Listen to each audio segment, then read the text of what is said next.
So hello everyone, I am Vinod Singh and welcome to the current exam. So इस class में हम SSC 2025 के exams के लिए जीके जीएस की पीआईक्यू सीरीज़ का लेक्चर नंबर 23 करने वाले हैं। ठीक है, तो जिन बच्चों को पीडीएफ नोट्स चाहिए थे तो वो टेलीग्राम चैनल में जाके डाउनलोड कर सकते हैं सब कुछ।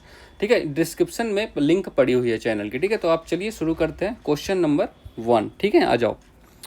तो निम्नलिखित मुगल सम्राटों में से किसने रामायण और महाभारत का फारसी में अनुवाद करवाया था? देखो, जहांगीर नहीं था, औरंगजेब भी नहीं थे, तो अकबर ही था। ठीक है, इसका आंसर क्या होगा? अकबर होगा।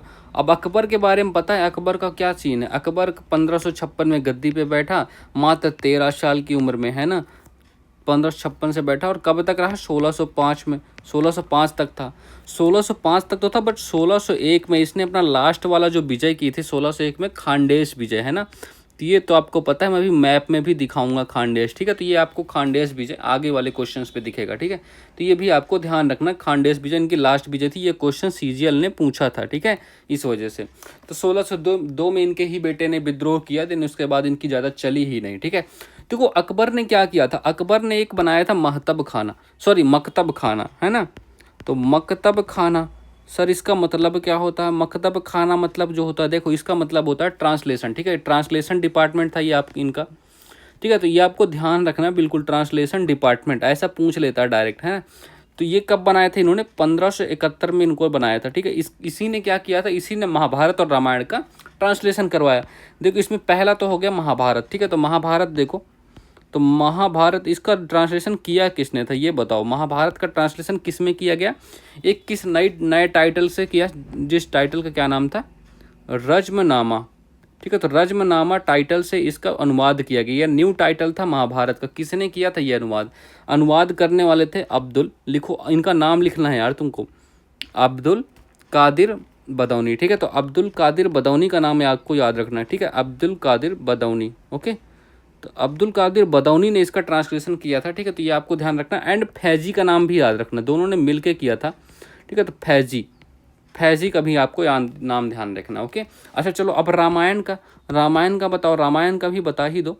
तो रामायण का भी जो ट्रांसलेशन किया था ना, रामायण का ट्रांसलेशन करने वाले के अब्दुल कादिर बदौनी। ठीक है, तो अब्दुल कादिर बदौनी ने ही इसका भी किया। ठीक है, तो ये भी आपको ध्यान रखना है। तो ये दोनों आपको ध्यान रखना है। ओके, चलो एक और अच्छा, ये तो आपको चलो मकतब खाना हो गया। इबादत खाना पता है आपको क्या होता था? तो इबादत खाना ये किस लिए होता था ये बताओ भाई? इबादत खाना किसी को पता है? इबादत खाना यहाँ पर धार्मिक चर्चाएं होती थी, है ना। तो यहाँ पर धार्मिक चर्चाओं के लिए इसको बनाया गया था। ठीक है, तो ये भी आपको ध्यान ही रखना है, बस हो गया, ज़्यादा कुछ नहीं है इसमें। ठीक है, चलिए अब अच्छा ये एक और बता दो। ये रामायण वामायण तो हो गया, अब राज तरंगिणी को बता दो। राज तरंगिणी, तो राज तरंगिणी इसके लेखक कौन थे? तो राज तरंगिणी के लेखक कौन थे? राज तरंगिणी के लेखक कलहन हो गए, है ना, कलहन। तो कलहन आपको याद होगा, कलहन, ये तो आपको ध्यान रखना है। ठीक है, तो अकबर इसका करेक्ट आंसर हो गया। अब चलो अकबर के बारे में कुछ चीज़ें भी जान ही लेते हैं, अब यहाँ तक आ गए हैं तो अकबर के बारे में हम बहुत पढ़ चुके हैं। ठीक है, लेकिन कुछ और भी पढ़ ही लेते हैं। तो इसने एक बनाया था मनसबदारी सिस्टम, है ना। तो मनसबदारी सिस्टम ये किस लिए था भैया? इसका क्या मतलब था? तो मनसबदारी, ये क्या लिख दिया? मनसबदारी सिस्टम। ठीक है, तो मनसबदारी सिस्टम इसको 1571 में इसने बनाया। ठीक है, तो 1571 में बनाया। इस पे दो प्रकार के सिस्टम होते थे, एक जात हो गया, सवार हो गया। जात का क्या मतलब है? तो जात का मतलब होता है आप किस नंबर ऑफ सोल्जर्स, कितनी सेना रख सकते हो। ठीक है, नंबर ऑफ सोल्जर्स, इसी के अकॉर्डिंग फिर इसको मनसब पे डिपेंड करता था। ठीक है, तो ये आपको ध्यान रखना है। फिर मनसब और सवार क्या होता था? सवार मतलब घुड़सवारों की संख्या, घुड़सवार होते थे सवार मतलब। ठीक है, देखो मनसब क्या होता था? मनसब एक प्रकार का जो इक्ता सिस्टम होता था ना, वैसे ही मनसब भी। तो मनसब में भी लैंड दिया था, इसमें रैंक होती थे 10 रैंक से लेके 10,000 रैंक तक इसमें दिया जा सकता था। ठीक है, अच्छा एक राजा थे हमारे, राजा मानसिंह। तो राजा मानसिंह थे, उनको 7,000 मनसब दिए गए थे। मतलब इनको सप्तहजारी के नाम से जाना जाता था। ठीक है, सप्तहजारी। और ये अपने जो खास लोग अपने बेटो वोटो को ये 10,000 रैंक भी देता था। तो ये आपको ध्यान रखना, बस हो गया, इतना ही याद रखिएगा मनसबदारी सिस्टम क्या होता है। ठीक है, चलो ये हो गया। एक दहशाला सिस्टम भी है। दहशाला सिस्टम पता है ना आपको? दहशाला सिस्टम, सर इस ये कैसे भूल सकते हो? ये सीजीएल का तो फेवरेट क्वेश्चन है ये, है ना, अकबर। तो 10 साला सिस्टम बताओ। तो ये कब लॉन्च हुआ था? 1580 से 82। देखो डेट भी आपको ध्यान रखनी है। ठीक है, डेट आपको बहुत ही ज़बरदस्ती और मतलब इंपॉर्टेंट है डेट। इसको हम जब्ती सिस्टम के नाम से भी जानते हैं, आपको पता है ये जब्ती सिस्टम के नाम से भी जाना जाता है, ठीक है, जब्ती सिस्टम। इसको इंट्रोड्यूस किसने किया था? इंट्रोड्यूस्ड बाई किसने किया था भैया बताओ? ये तो इंट्रोड्यूस्ड करने वाला कौन था? टोडरमल। टोडरमल क्वेश्चन आया था सीजीएल में 2024 में कि टोडरमल कौन है? टोडरमल है अकबर के फाइनेंस मिनिस्टर थे, ठीक है, तो ये आपको ध्यान रखना है। इन्होंने क्या किया? इन्होंने लैंड को 4 भागों में बांटा। जो लैंड था उस लैंड सिस्टम को 4 भागों में बांटा। पहला पोलाज हो गया, दूसरा कौन सा? परौती, पोलाज परौती, ठीक है, तीसरा कौन सा? पोलाज परौती और चाचर, तो चाचर हो गया, और चौथा कौन सा? बंजर, ठीक है। तो इसको ये लैंड को बांटा। अब दहसाला सिस्टम में होता क्या था? दहसाला सिस्टम में 10 साल का जो एवरेज प्रोडक्शन होता था उसी के अकॉर्डिंग इसमें लैंड रेवेन्यू लिया था। 10 साल का एवरेज प्रोडक्शन के अकॉर्डिंग इसमें लैंड रेवेन्यू लिया जाता था। अब पोलज का होता था, मतलब ये मतलब उपजाऊ भूमि होती थी, कभी खाली नहीं होती थी, ठीक है, कभी भी खाली नहीं होती थी, कभी खाली नहीं रह सकती, इससे हमेशा लिया जाता था टैक्स, ठीक है, कभी खाली नहीं होती थी। परौती क्या होती थी? ये 1 से 2 साल के बीच खाली, 1 से 2 साल तक खाली रहती थी, और चाचर 3 से 4 साल तक खाली, और बंजर तो बंजर में मतलब कुछ होता ही नहीं है, तो खाली ही रहती थी, ठीक है। तो ये आपको सिस्टम भी आपको ध्यान रखना है। अब इतनी बातें की हैं तो हमें अकबरनामा के बारे में भी बात करनी पड़ेगी, है ना। अकबरनामा, अब बताओ भाई इसको लिखने वाला, इसके रचयिता कौन है? अकबरनामा रचयिता कौन है? अबुल फजल। अब ये क्वेश्चन नहीं बनेगा इससे कि किसने। अब इसको 3 पार्टों में हमने बांटा था, मतलब इन्होंने बांटा था, हम क्या ही बांटेंगे।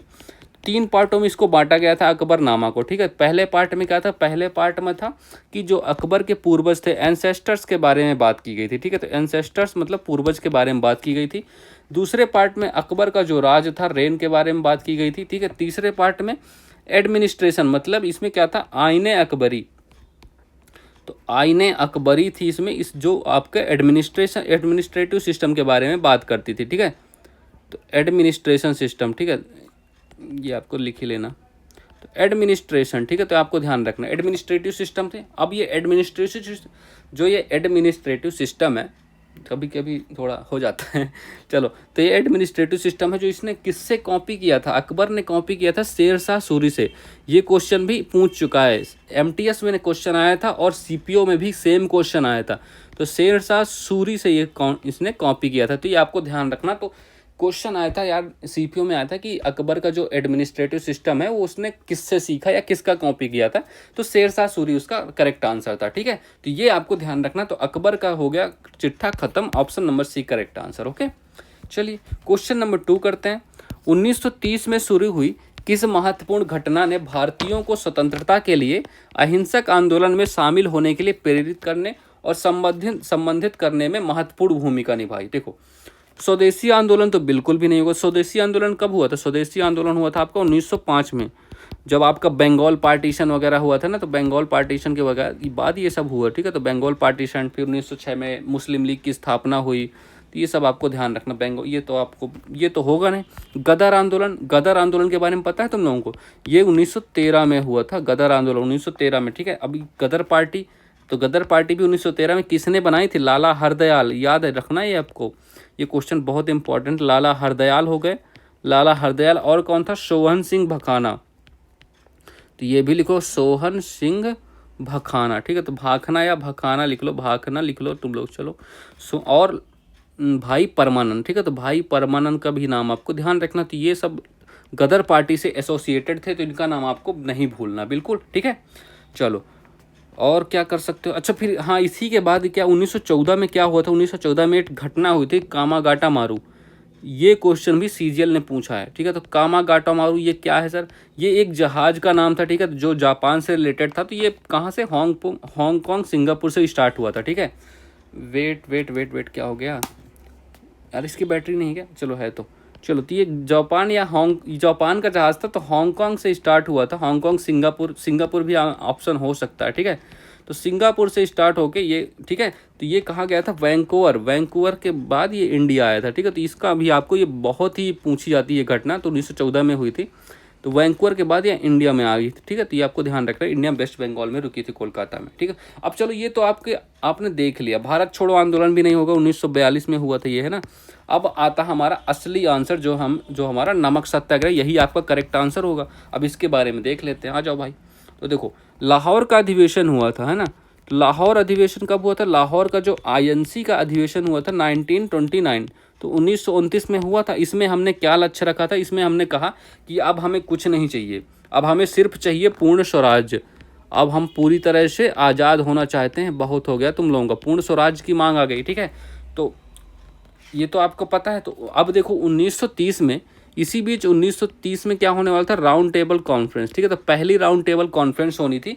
तो कांग्रेस ने क्या किया, मतलब कि बात होने वाली थी कि क्या चाहिए भाई, ये इसी पूर्ण स्वराज के बारे में। तो इन्होंने कहा भैया ये अगर कोई तुम कर रहे हो कि ये नहीं, ये ले लो वो ले लो, हमें कुछ नहीं चाहिए, हमें सिर्फ पूर्ण स्वराज चाहिए। तो इन्होंने, कांग्रेस ने क्या किया? कांग्रेस ने क्या, दिल्ली प्रपोजल रखा, ठीक है। एक प्रपोजल रखा कि मतलब तुम ज़्यादा दिमाग मत लगाओ, हमें यही चाहिए। इन्होंने एक पहले ही प्रपोजल रख दिया। तो इरविन ने क्या किया? इरविन ने मना कर दिया। तब वायसराय कौन था? इरविन ने इसको मना कर दिया बिल्कुल भी। इन्होंने कहा कि हमें पूर्ण स्वराज चाहिए, तो इरविन ने मना कर दिया, ठीक है। तो उसी चक्कर में गांधी जी गए नहीं थे कॉन्फ्रेंस में वगैरह, ठीक है। अब देखो, तो अब इन्होंने फिर ये माने नहीं। हमने क्या किया? हमने सब डिसाइड कर रखा था, CDM वगैरह पहले से डिसाइडेड था, ठीक है। लाहौर अधिवेशन में ये सब डिसाइड हो गया था, ठीक है। तो ये अब हमने 26 जनवरी, तो 26 जनवरी 1930 को पहला इंडिपेंडेंस दिवस मना लिया, और इसी दिन हमने CDM को भी लॉन्च किया उसके बाद फिर, ठीक है। ये तो आप पहले दिन, फर्स्ट इंडिपेंडेंस डे। तो इंडिपेंडेंस डे आपको ध्यान रखना है, ये तो आपको झंडा वंडा फहराया गया था, तो आपको पता होगा, है ना। उसके बाद हमने क्या? CDM लॉन्च कर दिया, सिविल डिसोबिएंट मूवमेंट, CDM लॉन्च कर दिया गया गांधी जी द्वारा, ठीक है। ये आपको ध्यान रखना, इतनी ये मतलब इतना तो आपको ध्यान ही रखना है। अब बिफोर लॉन्च क्या हुआ? गांधी जी ने एक बार और कोशिश किया। गांधी जी ने इसके लॉन्च के पहले गांधी जी ने 11 डिमांड रखी इरविन के सामने। तो 11 डिमांड रखे, इरविन ने इसको भी मना कर दिया। इरविन ने कहा है तुम लोग रहने दो, हम देख लेंगे तुम्हें। तो गांधी जी ने फिर कहा चलो अब दिखाते हैं तुम्हें। तो इसको लॉन्च कर CDM लॉन्च हो गया, ठीक है। और CDM लॉन्च कैसे हुआ? नमक सत्याग्रह, हमें साल्ट सत्याग्रह के साथ लॉन्च हुआ, ठीक है। तो साल्ट सत्याग्रह, तो ये आपको ध्यान रखना। अब साल्ट सत्याग्रह के बारे में मेन बात आती है, ठीक है। इसमें कब, कहाँ से कहाँ तक? तो साबरमती थे, ठीक, साबरमती से, साबरमती के संत तूने कर दिया कमाल, है ना। तो ये तो आपको ध्यान रखना है। हाँ, ओह ठीक है, अच्छा। साबरमती से कहाँ तक चले थे? साबरमती से डांडी तक, ठीक है। तो डांडी, इसीलिए इसको डांडी यात्रा के रूप में भी जानते हैं। तो साबरमती से कब निकले थे हम लोग? 12 मार्च को निकले थे। तो 12 मार्च को अकेले नहीं निकले थे गांधी जी, 24 मील की यात्रा की थी, 24 माइल्स की यात्रा हुई थी विथ 78। तो गांधी जी प्लस 78 अदर्स, ठीक है। तो 78 लोगों के साथ इसको यात्रा स्टार्ट की, और डांडी पे कब पहुंचे? तो 6 अप्रैल को पहुंचे, और यहीं पर इन्होंने नमक बना के नमक कानून तोड़ दिया। अब गांधी जी को यहाँ से अरेस्ट कर लिया गया। तो गांधी जी को फिर गांधी अरेस्टेड हो गए भैया, मतलब गांधी जी को मौका ही नहीं दे रहे थे, गांधी अरेस्टेड। इनको अरेस्ट किया, बट मतलब स्टार्ट करने वाले यही रहते थे। अब गांधी के अरेस्टेड होने के बाद तो डिफरेंट रीजन में डिफरेंट लोगों ने लीड किया इस प्रोग्राम को, है जाने नहीं दिया, कि मतलब टूटने नहीं दिया, ठीक है। तो अब देखो बिहार में किसने लीड किया था? तो बिहार में लीडर बताओ, बिहार में किसने लीड किया, केरल में किसने लीड किया, और मद्रास में किसने लीड किया, है ना। तो मद्रास में, और नॉर्थ वेस्ट फ्रंटियर प्रोविंस, ठीक है। तो नॉर्थ वेस्ट फ्रंटियर प्रोविंस, जिसको हम पेशावर के नाम से जानते हैं। अगर होता है ना ये पाकिस्तान को, अगर हमने अभी कब्जे में कर लिया होता ना पेशावर को, हम तुरंत पुरुषपुर के नाम से जानते, ठीक है। चलो, तो ये तो हो गया। अब देखो बिहार में लीड करने वाले कौन थे? तो बिहार में लीड करने वाले थे अंबिका कांत सिन्हा, AK सिन्हा, है ना। तो ये आपको ध्यान रहे, अंबिका, तो अंबिका कांत सिन्हा नमक सत्याग्रह के लीडर हैं, ठीक है ये लोग। तो अंबिका कांत सिन्हा ने बिहार में लीड किया। ऐसा नहीं कि बिहार में इन्होंने एक तालाब में वगैरह में नमक बना के इसको लीड किया, बस हो गया, औपचारिकता मात्र। केरल में केलप्पम, ठीक है। तो केलप्पम का नाम याद रखिए, केलप्पन, ठीक है, ये याद रखना। मद्रास में किसने? मद्रास में थे हमारे C राजगोपालाचारी, है ना। तो C राजगोपालाचारी, तो ये आपको ध्यान रखना, C राजगोपालाचारी ने मद्रास में लीड किया। NWF, यहाँ पर कौन थे? इनका नाम आपको ध्यान रखना, खान गफ्फार खान। तो खान गफ्फार खान का नाम आपको याद रखना, ठीक है। तो इन्होंने यहाँ पर लीड किया, ठीक है। इनको हम किस नाम से जानते थे? इनको हम फ्रंटियर गांधी के रूप में जानते थे, ठीक है। मैं चेंज कर देता हूँ, ठीक है। तो इनको हम फ्रंटियर गांधी मतलब सीमांत गांधी के रूप में जाना जाता था, कि आपको ध्यान रखना, हिंदी में सीमांत लिख लो। तो फ्रंटियर गांधी या सीमांत गांधी के रूप में जाना जाता है। और इन्हीं की एक फेमस पत्रिका है, क्या नाम है, पख्तून पत्रिका, ठीक है। तो इनकी एक फेमस पत्रिका है पख्तून। तो पख्तून पत्रिका भी आपको ध्यान रखना है इनके लिए। और क्या याद रख सकते हो इनके लिए, इन्होंने खुदाई खिदमतगार सभा बनाई, खुदाई खिदमतगार, ठीक है, खुदाई खिदमतगार सभा बनाई, जिसमें इन्होंने रेड शर्ट मूवमेंट, लाल कुर्ती आंदोलन चलाया, ये आप सब याद रखना है। तो रेड शर्ट मूवमेंट चलाया गया, ठीक है। तो इसके द्वारा ये आपको सब ध्यान रखना है, ठीक है। तो ये इतनी बातें आपको याद रखना है अब्दुल गफ्फार खान के रूप में, ठीक है। तो आंसर क्या आपने मार्क कर लिया, तो आंसर आपको ऑप्शन नंबर 1 नमक सत्याग्रह इसका करेक्ट आंसर, ठीक है। चलिए नेक्स्ट क्वेश्चन करते हैं। क्वेश्चन नंबर 3, निम्नलिखित में से कौन सी विशेषता एप्स की नहीं। एप्स क्या होता है, एप्स एक प्रकार के पक्षी होते हैं, ठीक है। तो देखो इसका पूरा हम कर ही लेते हैं। तो देखो एनिमल किंगडम के बारे में जानते हो आप, एनिमल जो किंगडम होता है इसको जानते हो आप, बिल्कुल जानते हैं सर। अब एनिमल किंगडम के बारे में आप जानते हो कॉर्डेट्स, कॉर्डेट्स क्या होते हैं, तो कॉर्डेट्स जिनमें मतलब कॉर्डेटा पाया जाता है। अब कॉर्डेटा क्या होता है सर, ऐसे टर्म पे टर्म बताए जा रहे हो, तो इसमें जो हु हैव कॉर्डेटा ये लिखो पहले।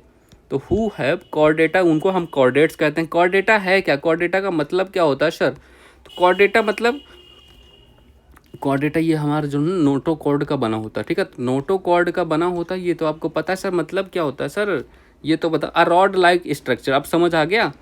अ रॉड लाइक मतलब जो आपकी रीढ़ की हड्डी होती है उसी समझ लो, रॉड लाइक स्ट्रक्चर, ठीक है। तो रॉड लाइक स्ट्रक्चर पाई जाती है, उनको हम कॉर्डेट्स कहते हैं, ठीक है। इतनी बातें आप ध्यान, कॉर्डेट्स पे भी एक डिवीज़न है जिनको हम वर्टिब्रेट्स कहते हैं, ठीक है। तो वर्टिब्रेट्स, अब वर्टिब्रेट्स क्या है सर, तो वर्टिब्रेट्स इनको हम कहते हैं, इसको हिंदी में बता देता हूँ तो आपको समझ आएगा। इनको हम कशेरुकी कहते हैं, कशेरुकी मतलब रीढ़ की हड्डी पाई जाती है, ठीक है। तो रीढ़ की हड्डी पाई जाती है, तो ये आपको ध्यान रखना है। अब वर्टिब्रेट्स को भी हमने डिवाइड किया, किसमें, पहले हो गया एब्स हो गया, ठीक है। तो एब्स के रूप में डिवाइड किया, ठीक है। देन फिशेस हो गया, और फिर देन हो गया रेप्टाइल्स हो गया, ठीक है। तो रेप्टाइल्स हो गया, और देन रेप्टाइल्स के बाद एम्फीबियंस हो गया, तो एम्फीबियंस, ठीक है। तो एम्फीबियंस हो गया, देन आपका क्या, मैमल्स हो गया, ठीक है। तो मैमल्स, तो इतने ये, और डिवीज़न, सब डिवीज़न याद रखिएगा। अब इनके बारे में देखते हैं थोड़ा थोड़ा। तो एप्स जो होते हैं ना, एप्स मतलब पक्षी होते हैं, एक प्रकार के बर्ड्स होते हैं। इनको वार्म ब्लडेड मतलब इनका बहुत गर्म खून के होते हैं, मतलब गुस्सेदार होते हैं, बहुत गुस्सा आता है पक्षियों को, देखने में छोटे होते हैं, बहुत गुस्से वाले होते हैं। आप उनको छेड़ दो, आपके सर पे चोंच मार के निकल जाएंगे, है ना। तो इन पे आप 4 चैम्बर्ड हार्ट होता है, इनका जो हार्ट होता है, तो इनको 4 कक्षों में 4 चैम्बर्ड होता है। तो 4 चैम्बर्ड हार्ट होता है, यही इतना ही इंपॉर्टेंट है इसके बारे में। अब पीसेस क्या होता है, मतलब मछली प्रजाति, जो मछली वाली प्रजाति होती है ना, उसको ये कोल्ड ब्लड, ये मतलब शांत स्वभाव की होती है, इनको इसलिए तुम खाते पीते रहते हो, है ना। तो ये इनका 2 चैम्बर्ड होता है, ठीक है, 2 चैम्बर्ड होता है। रेप्टाइल्स क्या होते हैं, रेप्टाइल्स मतलब सरीसृप होते हैं, इनका भी कोल्ड ब्लड होता है, ठीक है, कोल्ड ब्लडेड होता है। इनमें भी जो चैम्बर्ड होता है 3 होता है, ठीक है। तो एक एक्सप्रेशन है, एक अपवाद है। अपवाद कौन है, क्रोकोडाइल, जो मगरमच्छ के आंसू बहाने, इसका 4 चैम्बर्ड होता है, ये आपको ध्यान रखना है, ठीक है। तो ये क्वेश्चन आ भी चुका है, सीडीएस में ये क्वेश्चन पूछा गया था, ठीक है। एम्फीबियंस मतलब क्या होता है, एम्फीबियंस मतलब उभयचर, जो पानी और जल दोनों में रहते हैं, उभयचर, ठीक है। तो उभयचर होता है, एम्फीबियंस होता है उभयचर। इसमें क्या होता है, ये भी आपके क्या होते हैं, ये भी आपके मतलब कोल्ड और वार्म दोनों हो सकते हैं। इनका तो कुछ भरोसा नहीं है, ठीक है। इनका कुछ भरोसा नहीं, तो ये आपको ध्यान रखना है, बस हो गया, इतना ही आपको याद रखना है, ठीक है। चलो उभयचर हो गई ये एम्फीबियंस। अच्छा इनका क्या होता है, कितने चैम्बर्ड, इनका 4 चैम्बर्ड होता है, ठीक है। सॉरी इनका भी 3 चैम्बर्ड ही होता है, ठीक है। इनका भी 3 चैम्बर्ड होता है हार्ट। अब चलो मैमल्स क्या होते हैं, मैमल्स मतलब इनका भी वार्म ब्लडेड होते हैं, मतलब ये मैमल्स मतलब स्तनधारी होते हैं, वार्म ब्लडेड होते हैं, स्तनधारी, ठीक है। तो स्तनधारी, ये आपको ध्यान रखना, स्तनधारी हो गए। और इनका कितना चैम्बर्ड होता है, 4 चैम्बर्ड भी इनका हार्ट होता है। तो इतनी बातें आपको याद रखनी है, ठीक है, बस हो गया। चलो आ जाओ अब क्वेश्चन करते हैं। तो देखो पक्षियों के बारे में, एप्स के बारे में बताना है, एप्स के बारे में। तो इनका हृदय 4 कक्षी होता है, बिल्कुल सही बात लिखी हुई है इनका, ठीक है। नहीं बताना है, अच्छा ठीक है चलो। तो यहाँ पर ये मत मार्क करो, क्यों नहीं हट रहा, देखो यार, अरे यार चलो। तो ये सही हो गया, ये जीवित बच्चों को जन्म देते हैं, कुछ अपवाद ऐसे, बिल्कुल गलत बात, यही आपको सही आंसर होगा, बट ये गलत है। ये सिर्फ क्या बच्चे मतलब अंडे देते हैं, सिर्फ अंडे देते हैं, ओनली एग्स, ठीक है। बच्चे जन्म नहीं देते। पक्षियों को देखा है ना आपने अंडे देते हुए, ठीक है। चलो, ये गर्म रक्त वाले जानवर होते हैं, ये भी बिल्कुल सही बात है। ये फेफड़ों सांस लेते हैं, ये भी। तो option number B correct answer है, ठीक है। तो ये आपको ध्यान रखना है। चलिए नेक्स्ट क्वेश्चन करते हैं। Next question, question number 4। यदि u वस्तु की दूरी है और b प्रतिबिंबित दूरी है, ठीक है, प्रतिबिंब की दूरी है, और f गोलाकार दर्पण की फोकस दूरी है, तो निम्नलिखित में से कौन सा दर्पण सूत्र के लिए सही अभिव्यक्ति। दर्पण का सूत्र बताना है। पहली बात आपको पता है ना, मिरर मिरर मिरर कितने टाइप का होता है, मिरर बताओ भाई। आ जाओ हम उधर ही करते हैं, ठीक है, उस साइड ही करते हैं, यहाँ पर जगह उतनी कम पड़ जाएगी। तो मिरर को क्लासिफिकेशन करते हैं। मिरर होता है हमारा दो प्रकार का। पहला होता है हमारा बिल्कुल प्लेन मिरर, जिस आप घर में यूज करते हो, प्लेन मिरर हो गया है ना, प्लेन मिरर हो गया, ये आपको ध्यान रखना। दूसरा हमारे स्फेरिकल होते हैं, ठीक है। स्फेरिकल मिरर का आपको ध्यान रखना है, स्फेरिकल, तो स्फेरिकल मिरर, ठीक है, तो ये भी आपको ध्यान रखना। स्फेरिकल भी दो तरह के होते हैं, एक कॉनकेव होता है, तो कॉनकेव हो गया, दूसरा कॉन्वेक्स हो गया, ठीक है। कॉनकेव एंड कॉन्वेक्स हो गया, ठीक है। तो ये आपको देखना है।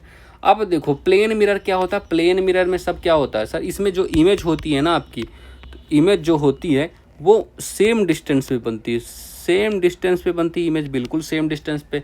वर्चुअल होती है एक, तो वर्चुअल मतलब आभासी इमेज होती है, और सीधी होती है, ठीक है। ये आपको देखो, जैसे ये आपका प्लेन मिरर है ना, तो यहाँ पर अगर जितनी दूरी पे आपका ये प्रतिबिंब खड़ा है, तो उतनी दूरी पर आपकी इमेज भी बनेगी, ठीक है। तो ये आपको ध्यान रखना, ये दूरी जो होती है सेम होती है, ये तो आपको। अब इसकी फोकस क्या होती है, इसकी फोकस जो फोकस लेंथ होती है, फोकल लेंथ होती है, इनफिनाइट होती है। अगर ये फोकल लेंथ इनफिनाइट है तो पावर कितना होगा, पावर होता है 1/f। अगर मैथ के जादूगर हो, मैथ के जानकार हो, तो इसकी पावर आ जाएगी 0, ठीक है। तो 1/∞ मतलब 0 ही होता है, ठीक है। अब चलो आते हैं अपने कॉनकेव एंड कॉन्वेक्स में, ठीक है। तो ये होते हैं, देखो, जब इसकी बाहरी सतह मतलब आंतरिक सतह परिवर्तित करने वाली होती है, उसको हम कॉनकेव कहते हैं। कॉन्वेक्स क्या होता है, जिसकी बाहरी सतह से परिवर्तन होता है, ठीक है। ये आपको ध्यान रखना है बस। अब इनकी फोकल लेंथ बताओ, फोकल लेंथ बताना है। फोकल लेंथ मानिए क्वेश्चन आपको पहले भी बता रखा है ना शायद, फोकल लेंथ। तो फोकल लेंथ बताओ भाई। तो इसकी, अच्छा, इसमें इमेज कॉनकेव में इमेज हमेशा रियल बनेगी, रियल एंड इन्वर्टेड, ठीक है। तो रियल एंड इन्वर्टेड इमेज रहेगी हमेशा। एक अपवाद है, वो हम बाद में करेंगे, ठीक है। तो रियल एंड इन्वर्टेड इमेज बनेगी, ठीक है। अब इसमें क्या होगी, इसमें हमेशा वर्चुअल एंड इरेक्टेड बनेगी। तो वर्चुअल एंड इरेक्टेड इमेज बनेगी, ठीक है। तो ये आपको ध्यान रखना है, ओके। और क्या बता सकते हो, साइज जो होता है आपका प्रतिबिंब का साइज, पॉइंट साइज से लेके, पॉइंट साइज से मतलब परिवर्तित करता रहता है, आपको इसको डिपेंड करता है आपने वो वस्तु कहाँ रखी है। बहुत ही लार्ज तक लार्ज बन सकता है, ठीक है, बहुत ही लार्ज। और इसमें क्या होती है, स्मॉल साइज का बनता है, ठीक है। तो ये आपको ध्यान रखना है। अच्छा देखो, फोकल जो लेंथ होती है हमेशा, अगर आप लेंस की बात करो या मिरर की बात करो, दर्पण लेंस कुछ भी हो, हमेशा क्या होगी, कॉनकेव की निगेटिव हुई होगी फोकल लेंथ, ठीक है। और इसकी कॉन्वेक्स की पॉजिटिव होगी, ये आपको ध्यान रखना है, ये फैक्ट है, मान लो, ठीक है। अब चलो आते हैं अपने क्वेश्चन पे। क्वेश्चन हमारा क्या कहता है सर, कुछ है इधर, जगह ही नहीं है, चलो यहीं पे करते हैं। तो अब मिरर के लिए क्या होता है, मिरर के लिए क्या होता है, मिरर का बताओ भाई, मिरर का क्या सीन है। मिरर के लिए फोकल जो लेंस का सूत्र होता है, मतलब मिरर दर्पण का सूत्र होता है, वो क्या होता है। मिरर के लिए आप लिखो 1/v + 1/u, ठीक है। तो 1/v + 1/u = 1/f, ये इसका फॉर्मूला होता है, ठीक है। तो ये, जबकि अगर हमने लेंस की बात की, तो लेंस के लिए क्या चेंज होता है, 1/v - 1/u बराबर 1/f, ठीक है। तो ये लेंस के लिए फार्मूला हो गया, ठीक है। तो ये आपको ध्यान रखना है, ओके। चलिए, और कुछ नहीं है, बस इतना ही आपको याद रखना है, ठीक है।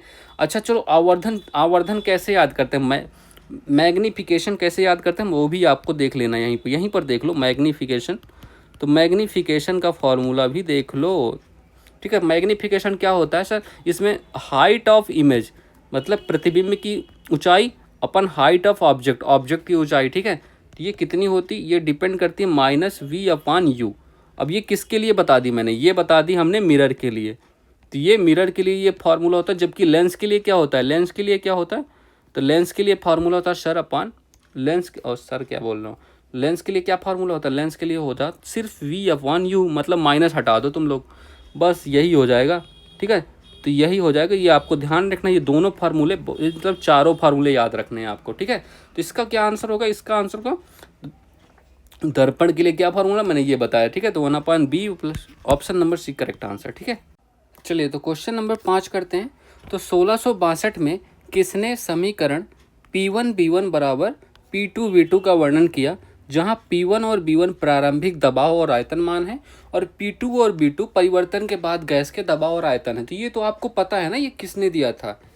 गैस को तो आपको पता ही है गैस कितनी प्रकार। अच्छा गैस क्या सीन है, गैस का क्या सीन होता है। जो गैस है आपकी गैसेज हैं, तो एक तो देखो रियल होती है, मतलब जो वास्तविक में जो गैसेज हैं। एक तो हमने आइडियल गैस का फॉर्मूला बना रखा है, मतलब गैस को हमने आइडियली मान रखा है, ऐसा कुछ होता नहीं है ना। अब आइडियल गैस कैसे होगा, आइडियल गैस वो होती है जिसमें जीरो होता है। क्या क्या जीरो होता है, इंटरमॉलिक्यूलर, जो इंटरमॉलिक्यूलर फोर्स ऑफ अट्रैक्शन होगा, ठीक है। तो इंटरमॉलिक्यूलर, तो ये आपको ध्यान रखें, इंटरमॉलिक्यूलर फोर्स ऑफ अट्रैक्शन, ठीक है। बट जो ये अट्रैक्शन का फोर्स होगा वो जीरो होना चाहिए जो अणुओं के मध्य है। अब ये कैसे होगा, तो ये बताओ ये कैसे होगा। देखो अगर जिसका यही होता है तो ये आइडियल गैस का और क्या होता है, ये फॉलो करती है, क्या फॉलो करती है, आइडियल गैस इक्वेशन।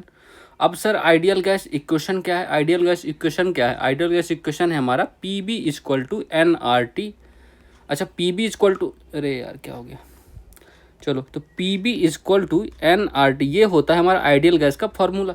अच्छा देखो zero intermolecular force of attraction कैसे होगा, देखो फोर्स ऑफ अट्रैक्शन अणुओं के मध्य जो लगने वाला बल होता है, अब अणु जितने दूर होंगे उतना कम होगा। तो अणुओं को हमें दूर करने के लिए क्या होगा, अणुओं को दूर हम इसका प्रेशर घटा देंगे। यहाँ से यहाँ तक जाने के लिए हमें क्या करना पड़ेगा, हम इसका प्रेशर डिक्रीज करेंगे। मतलब देखो इंक्रीज करने दबाने पे अणु पास आएंगे, डिक्रीज करने पे अणु दूर आएंगे। मतलब किसी चीज़ को तुम छोड़ोगे तो वो दूर ही जाएगा ना। गुब्बारा है, उसको दबाए रखोगे तो वो पास रहेंगे, बट जैसे ही छोड़ोगे तो फूल जाएगा थोड़ा। तो देखो और टेम्परेचर हम इंक्रीज कर देंगे, तो जिससे गर्म करने पर चीज़ें और भागती हैं। तो ये हो जाएगा, मतलब ठीक है, इससे हम प्राप्त कर सकते हैं प्रेशर को कम करके, टेम्परेचर को इंक्रीज करके हम आइडियल गैस प्राप्त कर सकते हैं, ऐसा लोगों ने बताया, ठीक है। अब हमें चलो PB बराबर या nRT, ये आइडियल गैस का फॉर्मूला है। P हो गया आपका प्रेशर, V से वॉल्यूम हो गया, N क्या हो गया, N हो गया आपका नंबर ऑफ मोल्स, R को हम गैस कांस्टेंट कहते हैं, R बराबर गैस कांस्टेंट, ठीक है। तो R हो गया हमारा गैस कांस्टेंट हो गया, और T से टेम्परेचर हो गया, ठीक है। तो ये तो आपको पता हो गया। अब इस नियम क्या है, चलो गैस के नियम देख लेते हैं। चलो गैस के नियम तो कितने लॉ देखेंगे, गैस के जितने भी लॉ हैं सबको हम देख लेते हैं, कुछ भी नहीं छोड़ने वाले, ठीक है। चलो आ जाओ। तो पहला हम क्या देखने वाले हैं, पहला हम बॉयल का नियम, बॉयल्स लॉ देखेंगे, ठीक है। तो बॉयल्स लॉ देखने वाले हैं, बॉयल्स लॉ, ठीक है। दूसरा क्या देखेंगे, दूसरा लिखो, दूसरा हम चार्ल्स का लॉ देखेंगे, ठीक है, चार्ल्स लॉ देखेंगे दूसरा। और तीसरा हम देखेंगे गेलुशाक, ठीक है, तीसरा हम गेलुशाक, तो ये भी आपको ध्यान रखना, गेलुशाक का नियम, ठीक है, गेलुशाक लॉ देखेंगे। चौथा कौन सा देखने वाले हैं सर, चौथा हम अवागाद्रो, ठीक है, तो अवागाद्रो, ठीक है, तो अवागाद्रो का लॉ, ठीक है, तो अवागाद्रो का नियम। और पांचवा कौन सा देखेंगे, पांचवा हम डाल्टन, ठीक है, तो डाल्टन का नियम देखेंगे, डाल्टन लॉ देखने वाले हैं, ठीक है। तो ये अब पांचों नियम देख लो, यहीं से क्वेश्चन बनता है। अगर गैस से क्वेश्चन आना तो यहीं से क्वेश्चन आता है, और आता भी है, कई बार आ चुका है। तो बॉयल ने क्या कहा, किसी भी गैस का प्रेशर उसके वॉल्यूम के व्युत्क्रमानुपाती, मतलब व्युत्क्रमानुपाती मतलब प्रेशर बढ़ाएंगे तो वॉल्यूम घटेगा ये, और कांस्टेंट टेम्परेचर पर किसी भी गैस का प्रेशर उसके वॉल्यूम के व्युत्क्रमानुपाती होता है। तो ये इसका बॉयल का नियम है। कब दिया गया था, इसको दिया गया था 1662 में, ठीक है। तो ये आपको ईयर भी याद रखना है। चार्ल्स ने क्या कहा, सर चार्ल्स ने कहा वॉल्यूम जो होगा प्रोपोर्शन टू होगा, वॉल्यूम अनुक्रमानुपाती होगा टेम्परेचर के अनुक्रमानुपाती होगा, और कांस्टेंट क्या रहेगा, प्रेशर। एट कांस्टेंट प्रेशर जो भी गैस का वॉल्यूम होगा उसके टेम्परेचर के अनुक्रमानुपाती होगा। जैसे जैसे टेम्परेचर बढ़ाएंगे वैसे वैसे गैस वॉल्यूम बढ़ेगा, ठीक है। और गेलुशाक ने क्या कहा, देखो गेलुशाक ने क्या कहा, गेलुशाक ने कहा सर कि जो आपका प्रेशर होगा वो आपके टेम्परेचर के अनुक्रमानुपाती होगा, एट कांस्टेंट भी। अगर आपका वॉल्यूम सेम है, वॉल्यूम कांस्टेंट है, तो आपका प्रेशर जितना बढ़ाओगे टेम्परेचर भी उतना बढ़ेगा। ये आपको ध्यान रखना है, ठीक है। यही इसका आंसर होगा, मतलब यही इसका नियम है गेलुशाक के अकॉर्डिंग। अच्छा ये चार्ल्स ने कब दिया था अपना नियम, 1787 में चार्ल्स ने अपना नियम दिया, और 1808 में है, 1808 में गेलुसाक ने अपना नियम, देखो ये ईयर भी आपको याद ही रखने हैं, ठीक है, तो ईयर मत भूलिएगा।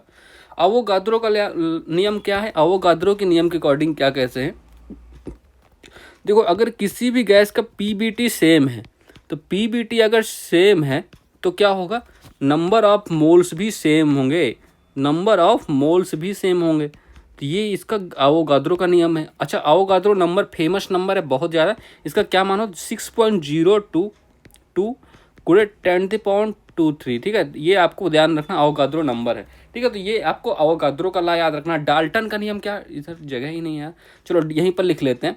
तो डाल्टन के नियम के अकॉर्डिंग क्या होगा, देखो जब किसी पात्र में कई गैसों का मिक्सचर होता है, उन सभी गैसों का जो पार्शियल प्रेशर होता है टोटल प्रेशर के बराबर होता है, ठीक है। तो मतलब क्या होता है, P=P1 plus P2 plus P3 plus Pn, ठीक है। मतलब जितने भी गैस का ये पार्शियल प्रेशर होगा, पार्शियल प्रेशर का addition sigma of partial pressure, ठीक है। तो partial pressure equal to pressure, ये होगा, ये फॉर्मूला है, ठीक है। तो मिक्सचर ऑफ गैसेस, हर गैस का प्रेशर जो होगा उसको जोड़ देंगे तो टोटल प्रेशर आ जाएगा। इसको भी कब दिया गया, 1802 में, ठीक है। तो 1802 में ये आया था, ठीक है। तो ये सारे नियम आपको ध्यान रखने। तो बॉयल का नियम हो गया, चार्ल्स का नियम हो गया, गेलुसाक का नियम हो गया, अवोगाद्रो का नियम हो गया, डाल्टन का लॉ हो गया, ठीक है। तो ये आपको ध्यान रखने हैं, इनसे ही क्वेश्चन बनता है। ओके, चलो कुछ डाउट है अभी इसमें तो बताओ, कमेंट करके बताना तुरंत, ठीक है। तो अच्छा बताओ इसमें क्या होगा, P1 B1, क्या आंसर करोगे इस पे बताओ। तो पूछा क्या है, तो किसने समीकरण दिया था 1662 में, तो रॉबर्ट बॉयल ने, ठीक है। तो option number A correct answer, ठीक है इसका। तो ये आपको ध्यान रखना है, ठीक है। हमने सब कर लिए जो भी करना था, ठीक है, सारे नियम हमने कर लिए। आ जाओ क्वेश्चन नंबर 6 करते हैं। निम्नलिखित में से कौन सा कथन सत्य है, पहली पंचवर्षीय योजना पीसी महालनोबिस मॉडल पर, बिल्कुल गलत बात है। पहली पंचवर्षीय योजना पीसी महालनोबिस मॉडल पर कैसे आधारित हो सकती है, जबकि हमने देखा तो ये किस मॉडल पर आधारित है, हेरोड डोमर। तो हेरोड डोमर मॉडल है ना, तो ये तो हमने किया था, ये तो आपको सबको रटा होगा, अगर आप करंट एग्जाम से जुड़े हुए हो तो ये सब आपको आता होगा, है ना। तो हेरोड डोमर मॉडल पर आधारित थी, तो ये तो गलत हो गया, तो पहला ही गलत हो, कौन सा सत्य है। अच्छा, कौन सा सत्य पूछा गया है, ठीक है ठीक है ठीक। चलो, पहली पंचवर्षीय योजना में कृषि विकास पर जोर दिया गया, ये सत्य है। भारत में पंचवर्षीय योजना का मॉडल रूस से उधार लिया गया, ये भी सत्य बात है। तो कौन सा, बी एंड सी, तो option number second correct answer हो गया इसका, ठीक है।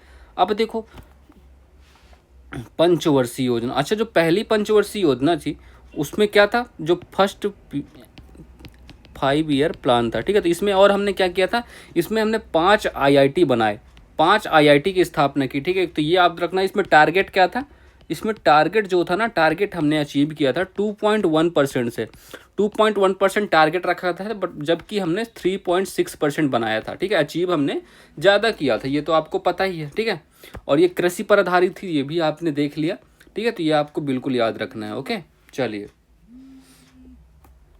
देखो टारगेट्स ये तो हमने एक्स्ट्रा अचीव किया था, इतना आपने देख लिया। अब देखो हम सेकेंड पंचवर्षीय के बारे में भी देख ही लेते हैं, अब इतना कुछ कर रहे हैं।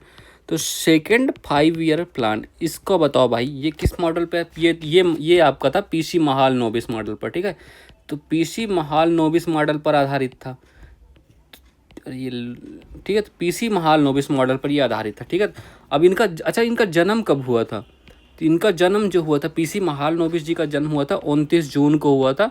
इसीलिए हम 29 जून को क्या मनाते हैं, नेशनल स्टैटिक्स डे, राष्ट्रीय सांख्यिकी दिवस, ठीक है। तो ये आपको ध्यान रखना है, तो नेशनल स्टैटिक्स डे के रूप में इसको सेलिब्रेट किया जाता है। ओके, तो पीसी अब एक, अच्छा इनका एक जर्नल भी इन्होंने लॉन्च किया था, इनका एक जर्नल है, क्या नाम था उसका, तो सांख्य जर्नल, ठीक है। तो सांख्य, ठीक है। तो सांख्य जर्नल भी आपको ध्यान रखना है। और क्या याद रखोगे इनके, अच्छा जो इंडियन स्टैटिक्स इंस्टीट्यूट है ना, वो कलकत्ता में स्थापित किया गया था, ये तो आपको पता ही है।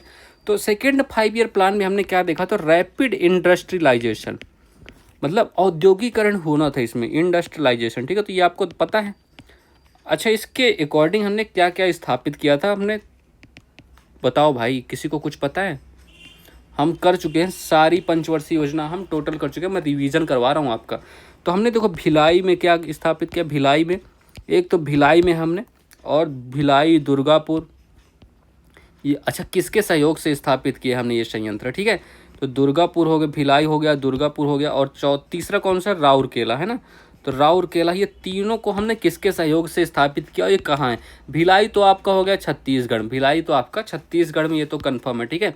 और दुर्गापुर कहाँ है, दुर्गापुर आपका वेस्ट बंगाल में हो गया। राउरकेला कहाँ है, राउरकेला आपका उड़ीसा में हो गया, ठीक है। अब देखो भिलाई हमने किसकी पिलाई की थी, रशिया की, है ना, रशिया की पिलाई की, ठीक है, ऐसे याद रखना, ऐसे वो नहीं, ठीक है। दुर्गापुर तो ब्रिटेन में दुर्गा पूजा होती है ना, ब्रिटेन में दुर्गा पूजा हुई, ये भी ध्यान रखना है। राउरकेला उड़ीसा, जर्मनी, ठीक है, तो जर्मनी के साथ हमने केला खाया, ठीक है, तो ये भी आपको ध्यान रखना। ओके, चलो इतनी बातें आपको याद रखनी है, ठीक है। चलो तो option number second correct answer है इसका। आ जाओ, चलो क्वेश्चन नंबर 7 करते हैं। 1909 के मार्ले मिंटो सुधारों के संदर्भ में निम्नलिखित कथनों पर विचार करें। ये तो हम कर चुके हैं ना, मार्ले मिंटो हम कर चुके हैं, अब चलो फिर से देख लेते हैं, कोई दिक्कत नहीं है।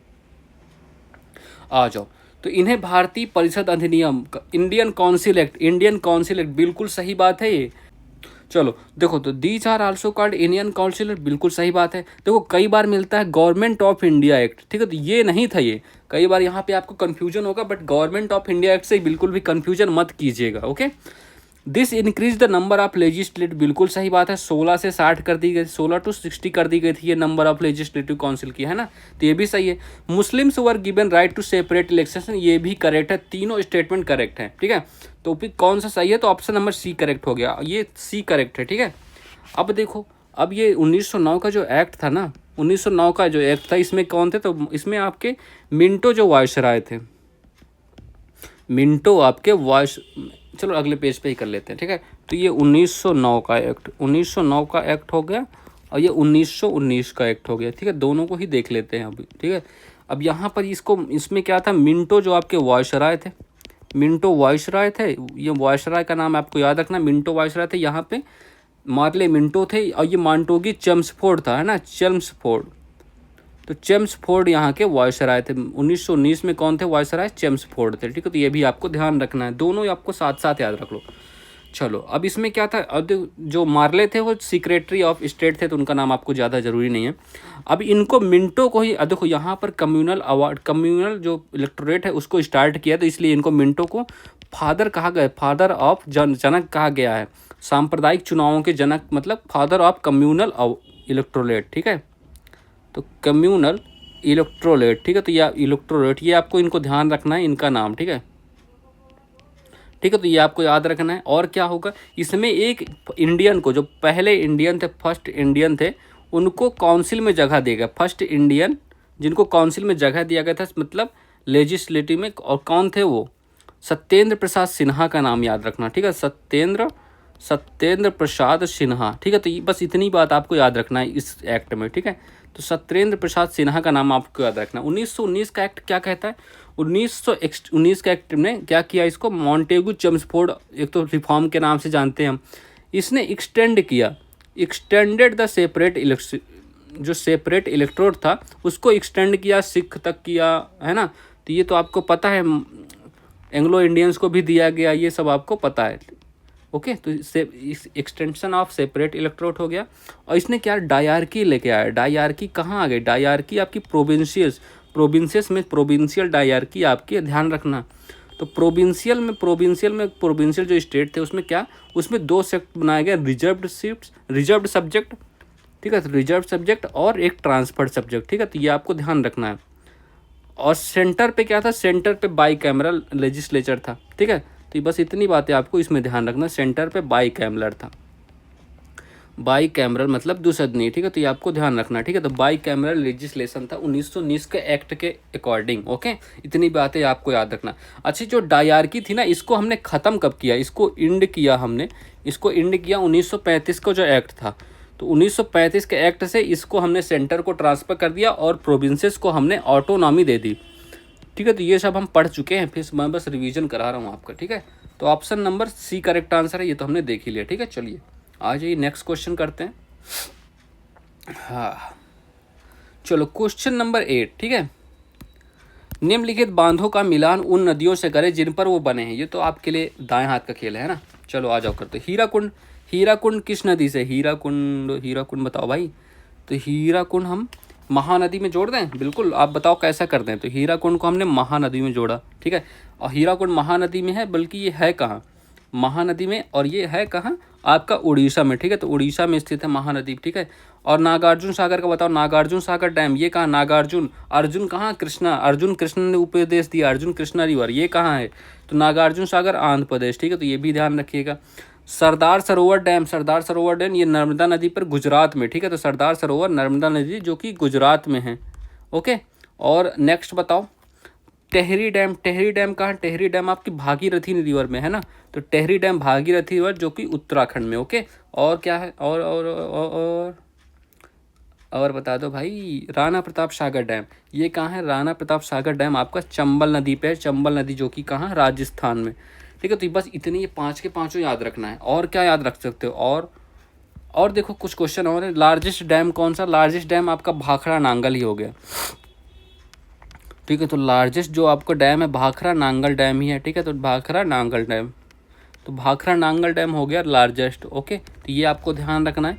ये किस नदी पर है? सतलुज नदी पर, सतलज नदी पर है, ये आपको बिल्कुल याद रखना है, ठीक है। तो हिमाचल प्रदेश और पंजाब में स्थित है, तो ये भी आपको ध्यान रख सकते हो, ओके। चलो, हाईएस्ट डैम कौन सा? हाईएस्ट डैम आपको क्या? हाईएस्ट डैम आपको टिहरी याद रखना है। तो हाईएस्ट जो है टिहरी डैम है आपकी, जो कि भागीरथी रिवर पे है। तो भागीरथी रिवर पे है जो टिहरी डैम है। अच्छा, भागीरथी अलकनंदा से जहाँ मिलती है, तो अलकनंदा, ठीक है। तो अलकनंदा से जहाँ मिलती है उसको हम क्या कहते हैं? उसको हम कहते हैं देवप्रयाग, ठीक है, देवप्रयाग। तो देवप्रयाग याद रखिएगा। और भागीरथी निकलती कहाँ है? ये गोमुख ग्लेशियर से निकलती है। तो गोमुख ग्लेशियर से निकलती है, ये आपको ध्यान रखना है, ठीक है। अच्छा, हाईएस्ट ग्रेविटी वाला डैम कौन सा? ये भी आपका भाखड़ा नांगल ही है। तो भाखड़ा नांग BN लिख दूँ, ठीक है। भाखड़ा नांगल डैम ये आपको याद रखना है। देखो ये हाईएस्ट ग्रेविटी भी इसी की है, ये भी आपको ध्यान रखना, ओके। नांगल डैम आपको याद रखना है, ठीक है, हिमाचल प्रदेश। और क्या याद रख सकते हो? और जवाहर सागर बताओ, जवाहर सागर कहाँ है? ये देखो आपका राजस्थान में, जवाहर सागर राजस्थान में किस नदी पे है? चंबल नदी पे। तो राजस्थान में चंबल नदी पर जवाहर सागर हो गया। गांधी सागर का बताओ, गांधी सागर आपका मध्य प्रदेश में है, ये भी आपकी चंबल रिवर में, ठीक है। तो ये भी आपका चंबल रिवर में है। इंदिरा सागर भी आपका मध्य प्रदेश में है, बट किस रिवर में है?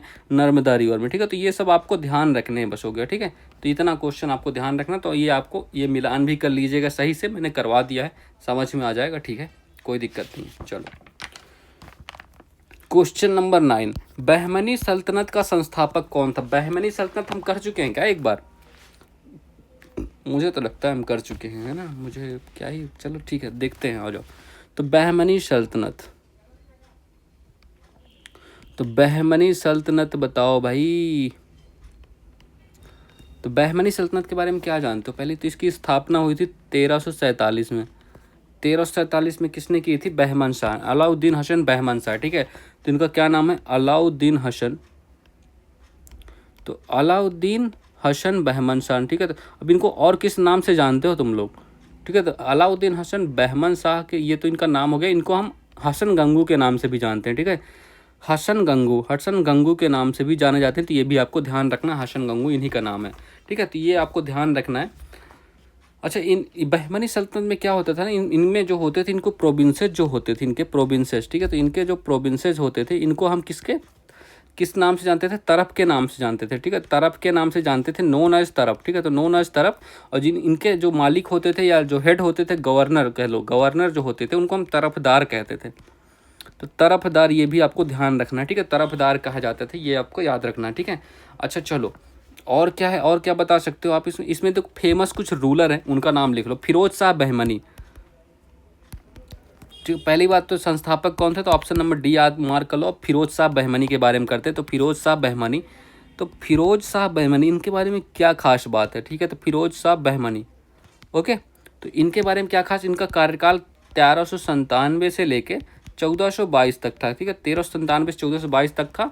इन्होंने किसको हराया था? देवराय फर्स्ट को, जो कृष्ण विजयनगर के राजा थे देवराय। तो देवराय को फर्स्ट को इन्होंने हराया था, देवराय फर्स्ट को हराने वाले थे, ठीक है। इन्होंने, ये आपको ध्यान रखना, ये इनके बारे में इनको खास बनाती है, ठीक है। और एक और बात याद रखिएगा, अहमद वाली शाह, ये भी इसी में थे। अहमद वाली शाह, अच्छा इन्होंने क्या किया था अहमद वाली साहब ने? तो अहमद वाली साहब ने, ये बस कुछ बातें हैं, तो सबके बारे में सब कुछ याद रखने की जरूरत नहीं है। तो अहमद वाली शाह भी बहमनी शासक थे। इन्होंने एक काम किया था, इन्होंने क्या किया था, इन्होंने अपनी जो कैपिटल शिफ्ट किए थे, कैपिटल को गुलबर्ग से बिदर शिफ्ट की, ठीक है, गुलबर्ग से।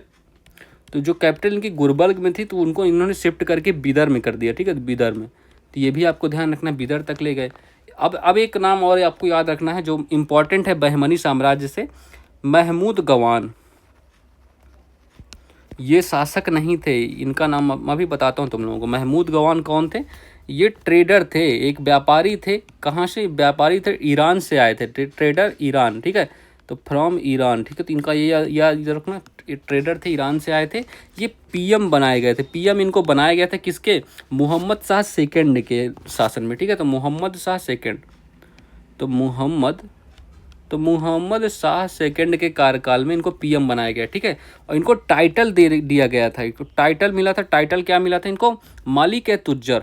अब इसका क्या मतलब होता है मालिक ए तुज्जर? तो मालिक ए तुज्जर मतलब व्यापारियों में सर्वश्रेष्ठ, ठीक है। तो मालिक ए तुज्जर, ये देने वाला कौन था? देने वाला था बाई, लिखो बाई, हुमायूं शाह द्वारा दिया गया था, ठीक है। तो हुमायूं शाह भी बहमनी शासक थे एक। तो हुमायूं शाह का आपका नाम ध्यान रखना, हुमायूं शाह ने ये टाइटल दिया था। और इनको कौन सा टाइटल मिला था? इनको जालिम का टाइटल मिला था। तो इनको जालिम का टाइटल मिला था। तो ये सब भी आपको ध्यान रखना, बस हो गया, ज़्यादा आपको कुछ याद रखने की जरूरत नहीं। अब देखो एक बात मैं आपको और बता दूँ, आ जाओ यहीं पर कर लेते हैं। अब देखो ये जो बहमनी साम्राज्य है, इसका 1526 में, तो 1526 में क्या हो गया? 1526 में इसका हो गया क्या? डिसइंटीग्रेशन, ठीक है। बहमनी डिसइंटीग्रेट हो गया, मतलब टूट फूट के बिखर गया, डिसइंटीग्रेट हुआ 1526 में। और 5 इंडिपेंडेंट सल्तनत बनी, ठीक है, 5 इंडिपेंडेंट सल्तनत बनी। तो पांचों के नाम आप देख लो, मैं दिखा देता हूँ ऐसे। एक बरार हो गई, बीदर हो गई, गोलकुंडा हो गई, बीजापुर हो गई, अहमदनगर। यहीं पर ऊपर खांडेश था जिसको अकबर ने 1602 में जीता था, है ना, 1602 या 1601, सॉरी 1601 में, ठीक है। तो अभी तो हमने किया था इसी क्लास में, तो करा हमने। चलो ये बात आपको ध्यान रखने, पांचों राज्य याद रखने से, अहमदनगर, बेरार, बीदर, गोलकुंडा। अब इनके बारे में कुछ चीज़ें आपको बताऊंगा, ठीक है। अब बीजापुर के बारे में क्या जानते हो? बीजापुर जो था ना, बीजापुर को किसने? बीजापुर को यहाँ पे आदिल शाही डायनेस्टी थी, यहाँ पर आदिल शाही डायनेस्टी का रूल था, ठीक है, आदिल शाही डायनेस्टी का रूल था। और देखो गोलकुंडा में किसका था? तो यहाँ पर कुतुब शाही, ठीक है। तो गोलकुंडा में कुतुब शाही डायनेस्टी का रोल था, यहाँ रूलर था, ठीक है। ये आपको ध्यान रखना है। इन दोनों को अनेक्स किया था औरंगजेब ने। औरंगजेब ने इसको कब अनेक्स किया? औरंगजेब, ठीक है। तो औरंगजेब ने इसको अनेक्स किया था कब? बीजापुर को 1686 में, 1686 में अनेक्स किया औरंगजेब ने बीजापुर को। और गोलकुंडा को कब अनेक्स किया? तो 1687 में। तो 1687 में अनेक्स्ड बाई औरंगजेब, ठीक है। तो ये आपको ध्यान रखना है, ओके। ये आपको बिल्कुल ये बातें ध्यान रखना, ये पूछी जाएंगी आपसे। अच्छा, अहमदनगर को किसने अनेक्स किया था? तो इसको 1636 में, 1636 में अनेक्स्ड बाई शाहजहाँ, ठीक है। तो शाहजहाँ ने इसको अनेक्स किया था। अब ये आपको पता है, मैंने आपको ये क्वेश्चन पहले भी बता रखा है। तो यहाँ पर ये जो कृष्णा रिवर है, कृष्णा रिवर से ये आपके नीचे विजयनगर साम्राज्य है। तो ये आपका विजयनगर साम्राज्य है, ये आपको पता है ना, विजयनगर बिल्कुल पता है, मैंने कई बार ये आपको बताया है, विजयनगर साम्राज्य है। अब विजयनगर साम्राज्य इसके मतलब फाउंडर कौन थे? तो इसके फाउंडर थे, यहीं पर लिख लो थोड़ी सी, 1336 में हरिहर और बुक्का। तो हरिहर एंड बुक्का ने इसकी मतलब स्थापना की थी, ठीक है। ये तो विजय, इसकी कैपिटल क्या थी? कैपिटल थी तुंगभद्रा नदी के किनारे हम्पी। तो हम्पी इसकी कैपिटल थी, आपको ध्यान है, सही से लिख दूं क्या? तो हम्पी, ठीक है। तो हम्पी इसकी कैपिटल थी तुंगभद्रा नदी के किनारे। और इसमें 4 वंश थे, संगम वंश ने इसकी स्थापना की थी, संगम के बाद सुलू, तुलु और अराईवीडू, ठीक है। तो ये आपको ध्यान रखना, मैंने पूरा कंप्लीट कराया है विजयनगर साम्राज्य, आपको परेशान होने की जरूरत नहीं है। अगर आपने पीछे की क्लासेस की हैं तो आपको आता होगा, अगर नहीं आ रहा तो आपको वापस से रिवाइज करने की ज़रूरत है, ठीक है। चलो, तो हमने मार्क के लिए ऑप्शन डी करेक्ट आंसर, ठीक है। आ जाओ क्वेश्चन नंबर 10 करते हैं, ठीक है। निम्नलिखित में से कौन सा समझौता 1932 के सांप्रदायिक पुरस्कार का उत्तराधिकारी है? बताओ।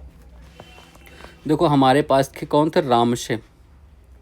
तो रामसे थे, रामसे मैकडोनाल्ड, ठीक है। तो रामसे मैकडोनाल्ड साहब थे। तो रामसे मैकडोनाल्ड साहब से क्या मिले? इन्होंने अंबेडकर ने, देखो अंबेडकर जो थे, अंबेडकर ने तीनों राउंड टेबल कॉन्फ्रेंसेस में भाग लिया था। तो इन्होंने रामसे मैकडोनाल्ड्स को सलाह दी तो अंबेडकर की सलाह थी, अंबेडकर की सलाह के बाद अंबेडकर ने इनको सलाह दिया, और तो इन्होंने क्या किया, इन्होंने किया 1932 में कम्युनल अवार्ड की घोषणा। तो 1932 में इन्होंने कम्युनल अवार्ड की घोषणा कर दी। अरे क्या हो गया, कम्युनल अवार्ड, ठीक है। तो कम्युनल अवार्ड की घोषणा की। इस अवार्ड में क्या था, पहली बार सेपरेट इलेक्टोरेट दिया गया था। देखो इतने लोगों को तो मिल ही चुका, अब इस बार सेपरेट इलेक्टोरेट किसको मिलने वाला था, इस बार हमने मिला डिप्रेस्ड क्लासेस को। डिप्रेस्ड क्लासेस को मतलब पहली बार इनको मिल गया। डिप्रेस्ड क्लास को सेपरेट इलेक्टोरेट मिला, वुमेन को भी मिला, बहुत लोगों को मिला, इसमें वुमेन को भी दिया गया, बट मेनली जो फोकस था डिप्रेस्ड क्लास था। तो ये आपको ध्यान रखना। अब डिप्रेस्ड क्लास को समझौता मिला, तब देखो क्या हुआ, वुमेन को भी मिला। तो गांधी जी ने कहा अगर इनको ऐसा मतलब अलग निर्वाचन मिलेगा तो इनकी स्थिति और ख़राब हो जाएगी। तो गांधी जी ने यरवदा जेल, आपको पता है ना, यरवदा जेल में अनशन कर दिया, मतलब फास्ट टू डेथ। तो इन्होंने अनशन किया यरवदा जेल में, ठीक है। तो इनकी तबीयत भी यहाँ पे फिर ख़राब हो गई थी, फास्ट टू डेथ इन्होंने अनशन किया। देन जाके कहीं गांधी जी ने, मतलब गांधी और अंबेडकर के बीच बात हुई, ठीक है। तो गांधी प्लस अंबेडकर, तो गांधी और अंबेडकर के बीच बात हुई, तो इन दोनों के बात हुई, उसको हम क्या कहते हैं, उसको हमने कहा 1932 का पूना पैक्ट, ठीक है। तो क्योंकि पूना में ही थी यरवदा जेल, पूना पैक्ट के नाम से ही जाना जाता है, पूना पैक्ट 1932। इसमें गांधी और अंबेडकर ने बात की और कुछ फैसले लिए, ठीक है। तो ये इसके बाद ये सांप्रदायिक पुरस्कारों को उत्तराधिकारी कौन बना, गांधी अंबेडकर समझौता, ठीक है। तो क्योंकि ये आपको ध्यान रखना है, बस इतना ही आपको याद रखना है, बाकी हम अगली क्लासेस में कवर कर लेंगे, ठीक है। चलिए, so that's all for this class. I hope आपको सब कुछ समझ आ गया होगा। लाइक कीजिएगा, शेयर करना मत भूलिए और सब्सक्राइब कर दीजिएगा, ठीक है। चलिए, so have a good day.